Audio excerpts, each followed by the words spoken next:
Ya, setelah kalah lawan Arab Saudi, timnas Garuda wajib menang lawan Irak jika ingin tetap menjaga peluang ke Piala Dunia. Bagaimana harus mempersiapkan diri lawan tim sehingga Mesopotamia tersebut? Kita akan bahas bersama mantan pemain timnas Ferry Sandria. Selamat petang, Bung Ferry. Selamat petang, Mbak. Terima kasih telah kabar baik, semoga juga baik-baik di sana. Dan di studio ada pengamat sepak bola Gita Suwondo dan juga Ketua Paguyuban Supporter Timnas Ignatius Indro. Selamat petang, Selamat Bung petang. Gita, Bung Selamat Indro. petang. Saya melihat ada duka di wajah ketiga narasumber saya, termasuk juga saya. Bung Gita, langsung aja deh. Kita lihat dalam permainan kemarin babak pertama tampaknya kita begitu loyo, baru mulai garang di babak kedua. Apa yang salah penyusunan pemain di sana? Apakah memang strategi Kluivert salah total? Saya sih harus bilang as expected dia sebenarnya. As expected? Iya, karena saya selalu berpendapat bahwa Patrick Kluivert ini oke kalau plan A-nya dia itu jalan. Begitu plan A-nya nggak jalan, ya bubar jalan. Jadi Loh, apa kabar dengan dua asisten yang harusnya kan bisa mendukung dia nggak dalam ngerti juga. menyusun? Artinya gini, dalam 6 pertandingan yang sudah dijalankan 7 sama kemarin ya. Ada 4 pertandingan lawan Australia, lawan Jepang, lawan Lebanon bahkan. Ya. Sama kemarin plan A-nya tuh nggak jalan sama sekali. Terus pilihan first 11-nya dia itu bikin orang kok ini sih gitu loh. Tapi kan kita sebagai hanya pengamat bola bukan sebagai pemain, ya itu kebijaksanaan pelatih ya untuk memainkan siapa ya. Tapi kemarin tuh kok Mark Locke, kok Beckham di awal. Kadang kan ada kok Jakob Sayuri, ada Sandy Walsh. Kenapa bukan Sandy? Oke, Jakob oke kalau lawannya itu bisa kita tekan. Tapi begitu lawannya kayak Arab yang cepat sekali melakukan transisi, itu butuh Sandy Walsh. Dan Jakob pun sebenarnya kan ada seorang penyerang ya. Iya, Tapi kemarin ditaruh di bek kanan. Di bek kanan. Dia biasa di bek kanan, tapi itu kalau kita berhadapan dengan Lebanon, berhadapan dengan China Taipei. Kemarin berhadapan dengan Arab Saudi, kita butuh Sandy Walsh yang yang anteng di belakang, yang cepat untuk mundur ke belakang. Kemudian kok Mark Locke, oke Tom Haye itu cuma bisa main 60 menit kalau ngeliat fisiknya. Tapi ya mbok dari awal, pakai ngomong Jawa jadinya saya. Mbok dari awal dimainkan. Ciri-ciri orang kesal sih. Mbok dari awal dimainkan sehingga setidaknya kita bisa mengimbangi di lapangan tengah. Itu kan kemarin Arab masuknya dari sisinya Mark Locke, dari sisinya Joe Pelupessy. Nggak klop ini antara Joe Pelupessy dan Mark Locke, dan itu kan gol balasan mereka itu kan datang dari blundernya Mark Locke yang clearance nggak sempurna itu ya. Clearance itu kan harus kayak Arab pada saat 15 menit terakhir kita tekan. Clearance menjauhkan bola dari lapangan permainan mereka. Ini clearance ke atas yang membuat pemain-pemain Arab yang berdiri bebas bisa memanfaatkan keadaan itu. Kemudian kayak nggak punya second plan di babak kedua, Mark Locke tetap ada. Kemudian Jakob Sayuri juga lama ditarik keluar. Beckham cepat digantikan oleh Eliano, nggak banyak bantu juga. Bahkan setelah Tom Haye masuk, kemudian kita kan bahkan punya 3 peluang ya. Satu kemudian jadi penalti. Bahkan ada 1 shot on target. Artinya pemain-pemain ini sebenarnya kalau main dari awal ya bisa bicara banyak, setidaknya kita akan bikin Arab itu nggak terus-terus menekan karena mereka pasti mewaspadai 2 Anda pemain ini. mau bilang Kluivert lagi uji coba di momen ajang penting ya? Saya sih nggak bilang bahwa dia uji coba, tapi kayak nggak punya kayak tidak bisa berpikir cepat, mau harus bilang kayak gitu. Baik, ya. saya ke Bung Ferry. Bung, kita itu kan sebenarnya sempat unggul di momen pertama ketika Kevin Dix dari garis putih begitu kan melakukan gol pertama. Tapi ternyata kita tidak bisa menjaga itu. Yang harusnya biasanya kalau kita sudah unggul kan secara mental harusnya pede dong. Betul. Tapi kenapa kira-kira tidak begitu? Ya, dilihat dari permainan 15 menit pertama kita lihat cukup bagus. Dan kita juga mendapatkan sebuah penalti di menit ke-11 dimanfaatkan oleh Kevin Dix dengan baik. Tetapi di sini tidak bisa mempertahankan keunggulan 1-0. Ya, di dalam tim sendiri banyak kesalahan-kesalahan yang dibuat setiap para pemain, ya, seperti penguasaan bola, cepat hilang bola. Di sini juga dimanfaatkan oleh pemain-pemain Arab, di mana kesalahan dan space yang kosong itu mereka manfaatkan. Dan celah yang mereka tahu di sini adalah di sayap, di back sayap kanannya si Jakob Sayuri. Saya juga bingung di starting line up ini.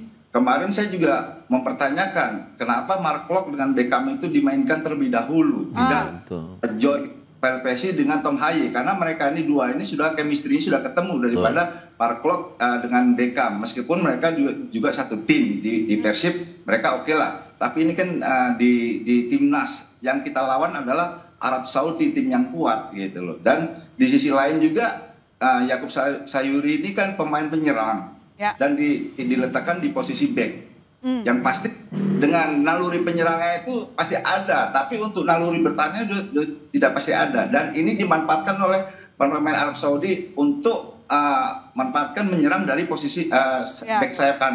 Itu terjadi beberapa kesalahan yang terjadi akhirnya menjadi gol. Ya, terlihat dari momentum pertama pun kurang dari 6 atau 7 menit akhirnya Veras melakukan membalas gol ya.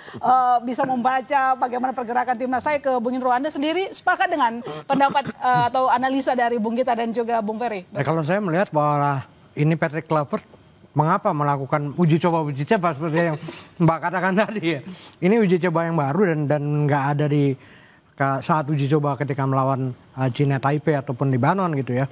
Tiba-tiba ini baru dari pertama juga saya lebih mengutamakan lebih baik kita main pragmatis karena ini 2 pertandingan penting hidup mati dan lebih baik bermain pragmatis kalau perlu parkir bus atau parkir apa gitu. Yang penting menang. Nah ini yang dapat. Kita cuma sisa 2 pertandingan dan bukan home and away. Nah ini yang menjadi masalah ketika pertandingan pertama kita kalah, itu kan lebih berat lagi untuk di pertandingan kedua. Jadi dari kacamata supporter kecewanya terhadap Patrick Kluivertnya atau timnasnya yang kurang perform? Kalau saya melihat Patrick Kluivertnya ya, Patrick Kluivert kenapa dia berani melakukan uji coba di pertandingan kemarin, seperti tadi yang dikatakan Mas Gita gitu ya, ada Mark Locke, ada Beckham gitu ya, dan juga Sayuri gitu. Ya. Ini kenapa ditaruh di tempat-tempat yang sebenarnya tidak mestinya gitu dan harusnya bisa lebih baik. Bung Gita, kan seperti yang kita sampaikan tadi, ya apakah memang Kluivert memutuskan sendiri, tapi yang kita tahu ada Lansat, ada Pastor yang mungkin akan memberikan rekomendasi sehingga muncullah nama-nama yang tadi kita, yang banyak yang kritik, kenapa misalnya bukan Tom Haye dari awal begitu. Ya, saya sendiri nggak tahu ya, artinya gini, kan kalau dilihat track record ke belakang, itu kan ada contoh sebenarnya gimana kita menghadapi Arab Saudi, nggak usah. Ya, tapi balik-balik lagi, setiap orang pasti tidak ingin meniru pendahulunya. Itu pastilah. Iya. Artinya dia mengubah pola yang awalnya kan dia masih mengikuti caranya STY, tapi kemudian dia mengubah itu kan. Tapi kan kita pernah berhasil bersama STY menghadapi Arab ya, menghadapi Arab. 1 kali imbang, 1 kali kalah. 1 kali menang. 1 kali menang, sorry. 1 kali menang, 1 kemenangan imbang. itu adalah kemenangan pertama kita dalam sejarah pertemuan kita dengan Arab Saudi. Artinya ini harus jadi contoh. Kita pakai 3 back waktu itu. Kita pakai 3-4-3 jadi 3-5 jadi 3-6-1 kadang-kadang kalau bertahan dan sebagainya, menjadi 5-4-1 jadi 5-3-2. Toh kita punya surplus center back yang bagus, ada Rizky Ridho, ada Kevin Dix. Kalau mau pakai Kevin Dix sama Jay, bisa juga dipasang Rizky Ridho jadi center back ketiga. Kemudian kita punya Sandy Walsh di kanan, kita punya Dean James, taruhlah Calvin Verdong kemarin cedera, ada Dean James. Artinya lini belakang kita tuh kuat karena Arab Saudi itu kemarin kayak apa ya? Kayak banjir di mana-mana datang terus gitu loh. Iya. Jadi kelamaan asik main di gawang kita. Iya, kelamaan asik di gawang. Bahkan kalau kita bilang 15 menit pertama itu oke, kita bisa mengimbangi mereka. Tapi peluang kita kan datang dari tendangan bebas. Tendangan bebas itu terjadi karena salah apa ya? Bola itu berhenti salah penilaian dari bek kirinya Arab Saudi sehingga Mileno Jonatas masuk kan. Jadi itu berdasarkan kesalahan orang, bukan karena kita luar biasa juga. Dan itu satu-satunya shot on target kita hampir sepanjang pertandingan sebelum kemudian Tom Haye masuk, ada 1 shot on target juga. El Romani ada 2 shot on target. Jadi artinya 2 pemain ini kan di tengah-tengah orang bilang bahwa mereka tidak cukup fit, tidak cukup segala macam. Mereka memberikan perubahan terbaik. Nah, itu. Langsung bergerak berbeda ya ketika kita menonton babak pertama dan babak kedua. Babak kedua itu lebih beringas dan bahkan membuat tim Arab Saudi itu kewalahan sehingga muncullah drama-drama untuk mengundur-undur waktu. Bung Ferry, kita ngomongin soal striker begitu dari pengalaman Anda. Counter attack kita hampir kosong ya di babak pertama sehingga muncullah Ole begitu. Apakah Anda berpendapat hal yang sama sehingga Anda mengkritik bagaimana cara Kluivert menyusun pemainnya di pertama terutama untuk striker? Ya, saya rasa susunan semalam bermain dengan Arab, saya rasa itu sangat riskan sekali ya. Biasa ada berpasangan Tom Haye dengan Claudio Pessi, di depan ada Ole Romani. Ini udah 3 pemain ini saya rasa sudah menemukan chemistry-nya. Kita lihat di babak kedua begitu masuk Tom Haye dan Ole, ini membuat perubahan suasana dalam permainan di lapangan sendiri. Banyak juga peluang-peluang yang akan terjadi gol. Dan dibandingkan dengan babak pertama ini tidak adanya Tom Haye dan Ole, ini kayaknya tidak ada penyerangan yang counter attack. Dan semalam juga saya berharap dua dari wingback ini bisa membantu untuk penyerangan, untuk penyeimbangan penyerangan melalui sayap. Dan dua di gelandang Tom Haye dengan Mark Locke. Di sini Mark Locke tidak jalan dan mati. Makanya kenapa pemain-pemain dari Arab sendiri untuk pemain tengahnya mereka leluasa untuk memainkan bola masing-masing ke sayap ke depan. Ini tidak disangka juga ya dalam permainan semalam. Mark Locke juga di bawah form ya. Tidak begitu fit. Oke, waktu dalam uji coba melawan Cina Taipei, saya melihat luar biasa kualitas Mark Locke. Tapi ini kan tidak harus disamakan dengan di Piala Dunia, apalagi kita ketemu tim Arab. Kalau bermain dengan tim Cina Taipei, saya rasa masih di bawah kita lah. Ya, Miliano Jonathan kita lihat kemarin seperti underperform ya, padahal di uji coba tampaknya masih oke, tapi ketika main ke lapangan benar-benar pertandingan besar kok tidak kelihatan. Apa yang salah di sana mungkin, Bung Fer? Saya rasa Jonathan harus belum ketemu chemistry-nya dengan yang lainnya. Dia juga bermain di chemistry belum ada tapi diturunin bareng. Ini ada apa ya? Saya rasa kalau di babak awal kalau diturunkan oleh Romane, Jonathan dengan Orat Mangun, saya rasa kalau kemarin bisa diturunkan mereka bermain bertiga, ini lebih berbahaya lagi untuk penyerangan, lebih tajam lagi. Saya rasa kalau tiga itu diturunkan, saya rasa pemain-pemain bertahan Arab juga harus berpikir panjang gitu loh. Jadi kemarin saya rasa tidak terlalu banyak kerja ya pemain-pemain dari belakang pemain Arab sendiri ya. Karena memang tidak ada yang istimewa kemarin saya lihat. Karena di dua gelandang kita kemarin ada Beckham dengan Mark Locke, ini tidak jalan. Ya mereka dua pemain ini sebagai penyeimbang baik bertahan maupun menyerang. Dalam keadaan menyerang, dua dari gelandang ini tidak ada untuk orang ketiga muncul. Begitu juga dalam bertahan pada saat diserang, gelandang ini kosong. Oke, baik, Bung Indro. Ketika kita kalah melawan Arab Saudi, orang jadinya membanding-bandingkan eranya STY dengan Kluivert. Di zamannya STY ketika Indonesia versus Arab Saudi menang 1 kali, imbang 1 kali. Tapi sekarang malah kita dibekuk oleh Arab Saudi di kandangnya. Anda sebagai supporter melihat ini ada apa? Kenapa? Ya itu sih suatu kewajaran ya ketika dulu STY ini seolah-olah dielu-elukan, bahkan setelah pertandingan diajak keliling stadion gitu ya. Ini kan benar-benar masyarakat udah jadi jatuh cinta lah sama STY. Dan pergantiannya itu mencurigakan dan ada apa gitu tiba-tiba diganti gitu ya. Nah ini wajar akhirnya supporter ini menilai kembali ke STY. Bahkan juga ada yang Kluivert out segala sekarang udah keluar. Nah ini yang sebenarnya hal yang wajar, ini yang dilakukan karena ini hal yang dilakukan oleh PSSI gitu. Apakah PSSI membangun STY ini sebagai panutan bagi masyarakat atau seperti apa? Nah ini buah yang dilakukan oleh PSSI sendiri saya rasa. Jadi dari hasil pertandingan uji coba kita sebelumnya pun Anda melihat bahwa cara Kluivert menyusun pemain itu juga memang tidak memberikan harapan yang besar ketika menuju Indonesia versus Arab Saudi. Kalau penyusunan pemain ini diserahkan kepada pelatih. Benar. Tapi masalahnya ketika pemain itu sudah bermain jelek, kenapa nggak diganti gitu?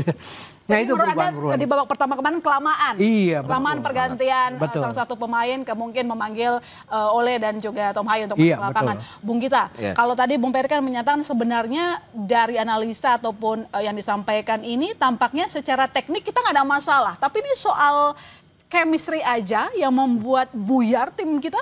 Secara teknik enggak, dan secara individu pemain sebenarnya kita imbang dengan Arab Saudi ya. Bahkan kalau dibilang dari sisi biasa mereka bermain di Eropa dan sebagainya, kita agak di atas mereka. Nah, tapi balik-balik lagi ini polesan pelatih. Kemudian tadi ngomongin Miliano Jonathan lah. Waktu dia buka peluang kita dari tendangan bebas dan dia masuk dari kanan, saya pikir dia akan melakukan hal seperti itu terus-menerus. Tapi ternyata bek kirinya Arab Saudi ini mungkin diomelin ya sama Harv Renard ya. Sehingga kemudian dia jadi waspada. Ini yang bikin Miliano Jonathan juga nggak bisa apa-apa. Terus tadi kalau Per Sandria tadi kan bilang bahwa harusnya kita pakai Miliano, pakai Ragnar di kiri, pakai Ole Romani dari awal. Saya setuju karena ini 3 pemain yang bakal bisa membuat Arab Saudi mikir untuk maju ke depan, untuk barisan pertahanan mereka maju ke depan membantu, karena pasti gerakan 3 pemain ini yang akan sangat mengganggu mereka. Itu yang nggak terjadi, sehingga lapangan tengah tuh dikuasai oleh mereka. Kemudian Mark Locke dengan Joe Pelopesi juga nggak kayak biasanya, Beckham apalagi. Yakob Sayuri juga berantakan, sehingga sayap-sayapnya Arab Saudi itu benar-benar apa ya, sayap Falcon itu ngerusak sayap Garuda kita jadinya. Jadi mau nggak mau harus diakui bahwa kesalahan strategi kita dan nggak cepat untuk apa ya, membalikkan keadaan dengan memasukkan pemain-pemain yang lebih berguna. Tom Hai dan Ole Romani itu loh yang harusnya dimainkan. Setidaknya masuk menit 60 udah ada mereka berdua itu. Artinya bukan masalah formasi 4-2-3-1 yang salah, tetapi susunan pemain. Nanti dijawab Bung kita. Kami segera kembali saudara. Tetap di Sapa Indonesia Malam. Saudara, manajer Timnas Indonesia Sumarji menyebut Calvin Verdong dipersiapkan bermain lawan Irak Minggu dini hari nanti. Verdong absen kala Timnas melawan Arab Saudi akibat cedera ringan. Sementara Ole Romani berpeluang tampil sejak awal ketika melawan Irak nanti.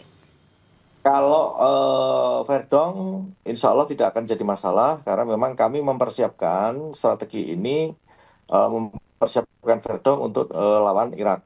Sementara kalau Ole karena kemarin tidak main 90 menit sebagai cadangan, tentu kondisinya Ole juga sangat baik, tidak mengalami apa-apa.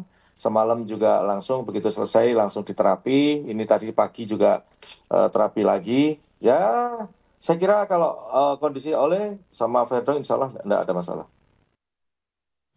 Saya lanjutin dulu deh tadi yang terpotong. Formasi 4-2-3-1 sebenarnya tidak jadi masalah. Yang jadi masalah adalah susunan pemainnya. Ya, pilihan pemainnya untuk beberapa posisi jelas. Oke, Verdong kemarin nggak bisa main, itu pukulan jelas. Karena Verdong lawan Lebanon kan dipersiapkan sebagai inverted left back yang kemudian jadi gelandang bertahan. Itu artinya Tom Hai bisa istirahat, karena Tom Hai kan modelnya mainnya cuma 50 menit bugar. Jadi ada Verdong, ada Pelupesi akan berdiri di depan dari 2 center back. Itu sudah cukup saya pikir. Tapi kemarin dengan nggak ada Verdong ya jadi missing link. Klok yang dimainkan di sana. Harusnya tetap Tom Hai. Apapun Tom Hai biarin aja main selama 70 menit. Nanti kalau mau diganti ya udah. Tapi yang jelas bahwa ada apa ya, tanda kutip Arab itu takut jadinya. Kok ada Tom Hai kan di sana. Tom Hai juga kan yang mengacaukan mereka dalam 2 pertandingan di mana mereka kita draw dan juga kita mencatat kemenangan ya. Mark Locke tanpa mengurangi artinya Mark Locke bahwa dia bermain cukup baik buat Persib, tapi Arab Saudi juga mungkin tidak menganggap bahwa pemain ini berbahaya, jadi selalu dicecar dari sisinya itu aja yang saya pikir Tom juga salah. Hai jadi catatan untuk Arab Saudi, tapi justru Tom Hai yang tidak diterjunkan lebih dulu di babak pertama oleh pelatih kita begitu ya. Saya ke Bung Fer, yang jadi perhatian kita juga ketika Hafnar, Ijaz dan Rido itu tidak disatukan dalam babak yang sama. Biasanya mereka sangat solid. Apakah Anda melihat bahwa apa yang dilakukan oleh pelatih kita Kluivert ini agak sedikit berisiko? Dia tahu ini penting untuk warga Republik Indonesia, tapi dia main coba-coba. Ini namanya membangunkan singa tidur, Mas.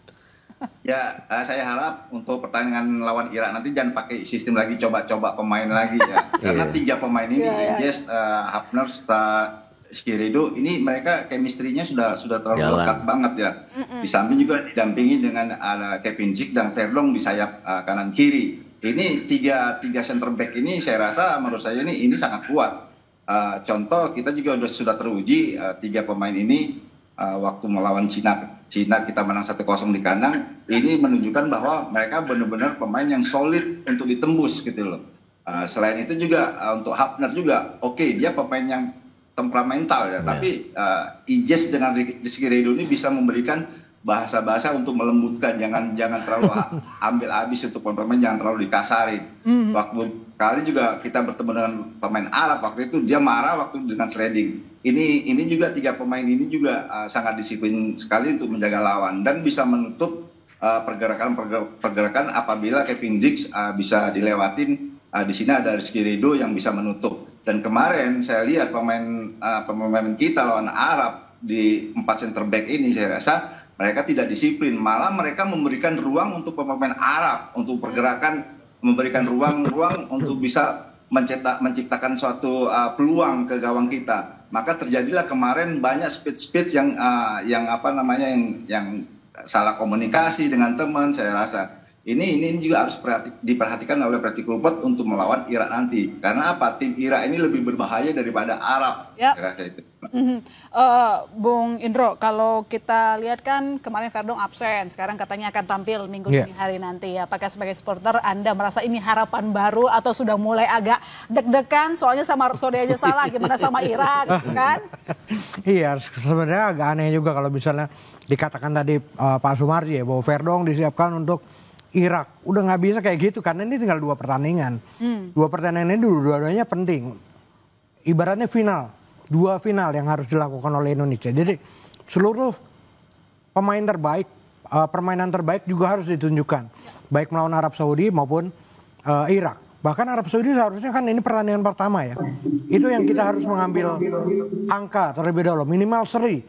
Untuk kita di pertandingan kedua lebih mudah kita tidak harus menang di atas 2-0 gitu ya. Nah ini yang harus dipikirkan sebenarnya sebelum pertandingan kemarin gitu. Bung Ita gimana? Verdong turun lalu kemudian beberapa mungkin formasi yang tadi ya, jangan malu-malu lah untuk Kluivert menurunkan andalan. Jangan anggap bahwa itu peninggalan pelatih sebelumnya. Turunin aja yang paling hebat. Sebenarnya nggak harus berpikir gengsi atau malu peninggalan sebelumnya. Artinya gini, di dalam kita kerja pun kalau peninggalan sebelumnya oke kan kita tiru juga gitu loh. Iya kan? Walaupun dengan tambahan-tambahan dari kita. Benar. Artinya sekarang kan ada Dean James, ada Calvin Verdong. Siapapun bisa jadi back kiri. Dean James juga, Calvin Verdong juga bisa jadi gelandang bertahan. Kemudian kalaupun tadi yang Bang Peri bilang tadi bahwa Hopner itu emosional, takutnya terkena provokasi, kemudian dia marah kartu merah. Toh ada Kevin Dix, ada Jay Izzes, ada Rizky Ridho yang di Persija biasa main sebagai center back kiri. Bisa tiga-tiganya dimainkan. Sandy Walsh di kanan, Calvin Verdong atau Dean James tetap di kiri. Kemarin itu Dean James mungkin karena takut diserang terus dari sisi sayap, dia jarang sekali jadi maju ke depan. Dia lebih konsentrasi ke belakang. Itu jadi mengurangi. Kalau kita pakai 3 center back, 2 back kanan ini akan punya kesempatan untuk mencoba maju, untuk tidak terlalu harus cepat untuk mundur ke belakang. Ini yang saya pikir juga harus dipikirkan oleh Patrick Kluivert kalau dia punya kemampuan berpikir cepat ya. Artinya kan dalam 6 pertandingan yang sudah dia mainkan, dia kadang-kadang nggak bisa berpikir cepat pada saat dia mentok. Dia oke lawan Bahrain, lawan Cina dia berpikir cepat karena ya semuanya mulus sesuai rencana. Kita kan baru diuji cara berpikir kita kalau tidak berjalan sesuai aja dengan rencana. Ya, oke. Bung Ferry, kita mau lawan Irak, ini bukan lawan yang mudah. Yang tadi kita bilang ya, secara catatan rekor sama Arab kita pernah menang. Tapi kalau sama Irak, waduh, lihat dulu rekornya, bahkan hampir tidak pernah menang begitu. Jadi apa yang harus diantisipasi, susunan pemain atau mungkin taktik yang harus diambil oleh Patrick Kluivert? Karena gini loh Bung, kita semua sepakat publik Indonesia sudah menanti begitu lama supaya kita jebol, supaya kita bisa sampai ke Piala Dunia. Ya, saya rasa ingin melawan Irak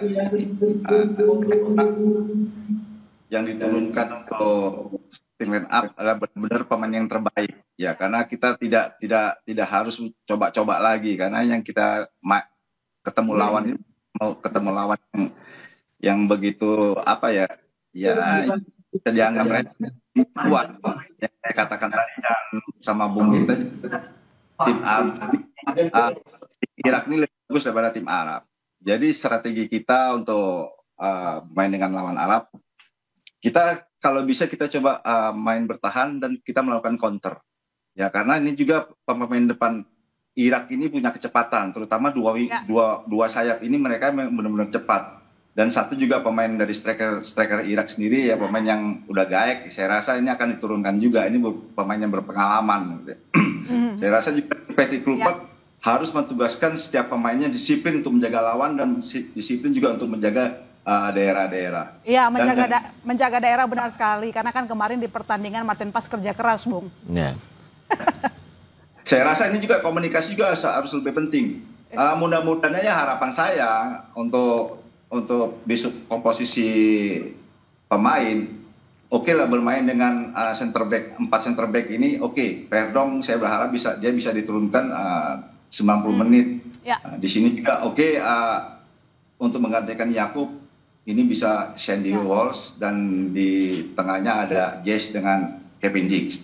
Dan jangan lupa juga dari 2 gelandang ini Paling PSI dengan Tom Haye. Tom Haye ini meskipun tua juga dia harus diturunkan karena ini otak penyerangan ini dari dia semua. Gitu. Karena apa? Di sini ada balance-nya. Pada saat Tom Haye maju ke depan untuk membantu, paling PSI tetap dia akan menjaga keseimbangan dalam bertahan.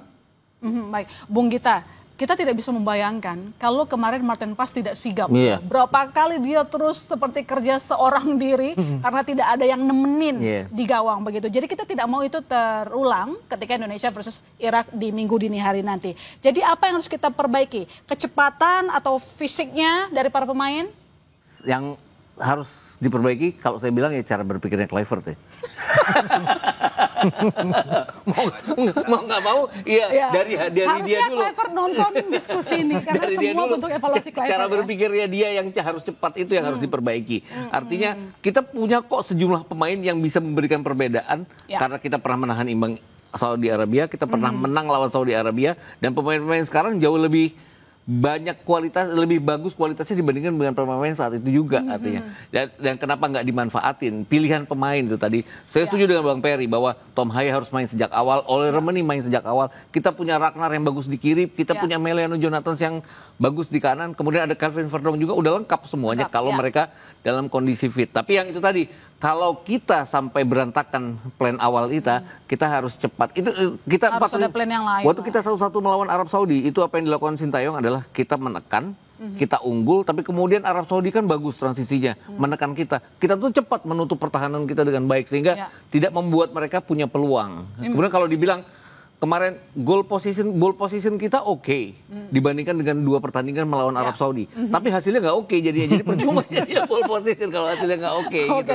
Bung Indra, ini kalau dilihat tadi kita tentu harus memberikan kredit kepada Martin Paes dan juga timnas yang lain ya. Tapi apakah menurut Anda memang Martin Paes harus lagi dan terus dia aja yang diturunkan untuk lawan Irak nanti? Untuk lawan Irak tentunya Martin Paes ya.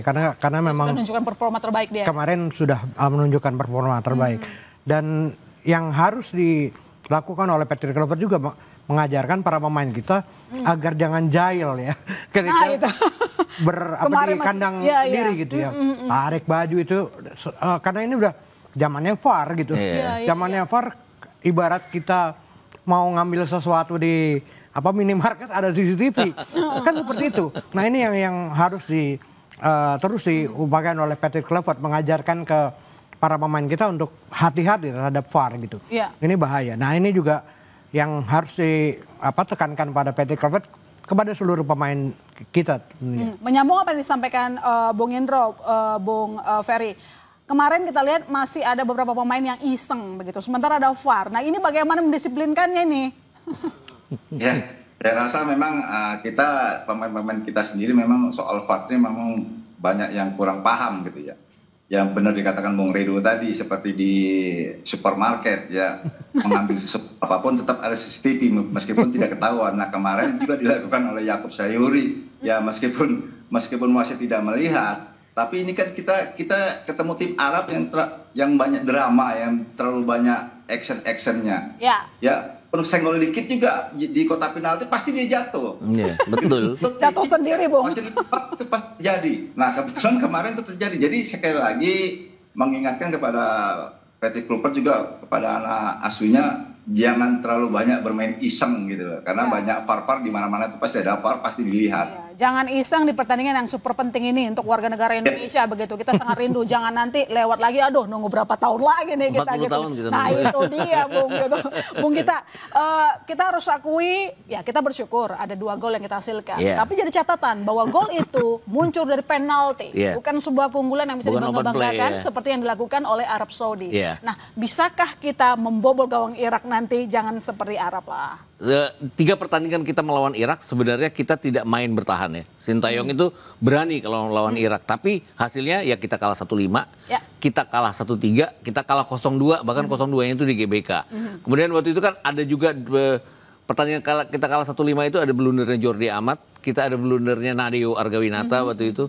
Kemudian lawan Irak yang di GBK ada blundernya Hernando Ari.